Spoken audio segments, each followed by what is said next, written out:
ରୁଷିଛି କାଳିଆ ରଥକୁ ଯିବାକୁ ବିଳମ୍ବ କରୁଛି। 7 ପାହାଚ ଦେଇ ଆସିଲା ବେଳେ ଅଛଟ କରିଛି। ଆଉ ଜଗାର ମଥାରୁ ଖସି ଯାଇଛି ସୁସଜ୍ଜିତ ଟାହିଆ।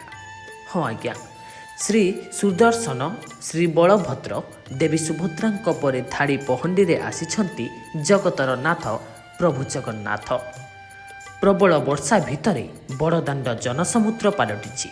ପ୍ରତିଟି ଲୋଚକ ତାର ପ୍ରାଣପ୍ରିୟ ଠାକୁରଙ୍କୁ ଚାହିଁ ରହିଛନ୍ତି। ସିଂହଦ୍ୱାର ଦେଇ ରଥକୁ ଜଗତର ନାଥ ଜଗନ୍ନାଥ ଆସିବା ବେଳେ ମଥାରେ ଟାହିଆ ନଥିବା ଦେଖିବାକୁ ମିଳିଛି। ବିନା ଟାହିଆରେ ସେବାୟତ ଜଗନ୍ନାଥଙ୍କୁ ନନ୍ଦିଘୋଷ ରଥକୁ ପହଣ୍ଡି କରି ଆଣିଛନ୍ତି।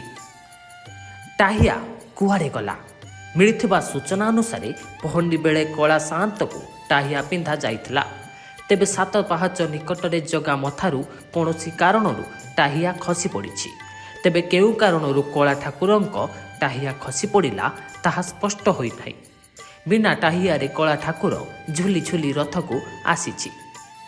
ଗୋଟିଏ ପାହୁଣ୍ଡ ଆସିବା ପରେ କ୍ଷଣିକ ଅଟକି ଯାଉଥିଲେ କଳା ସାଆନ୍ତ। ବଡ଼ ଦାଣ୍ଡରେ ବଡ଼ ବଡ଼ ଆଖିରେ ଜଗା ତାର ଭକ୍ତମାନଙ୍କୁ ଦେଖିବା ସହ ବର୍ଷାରେ ଭିଜିଛି। ଯାହାକୁ ଦେଖି ଜଗନ୍ନାଥ ପ୍ରେମୀ କହୁଛନ୍ତି, ଆମ କାଳିଆ ବୋଧେ ଆଜି ରୁଷିଛି। ସେଥିପାଇଁ ବୋଧହୁଏ ନାଟୁଆ ଠାକୁର ନାଟ ଲଗାଇ ଟାହିଆ ଖସାଇ ଦେଇଛି। ସବୁ ତାଙ୍କ ଇଚ୍ଛା, ତାଙ୍କ ଲୀଳା। ସେ ବୋଧେ ଆଉ ଏକ ନାଟ ଲଗାଇବାକୁ ଚାହୁଁଛି। ବ୍ୟୁରୋ ରିପୋର୍ଟ, ବିଶ୍ୱ ଷ୍ଟୋରୀ।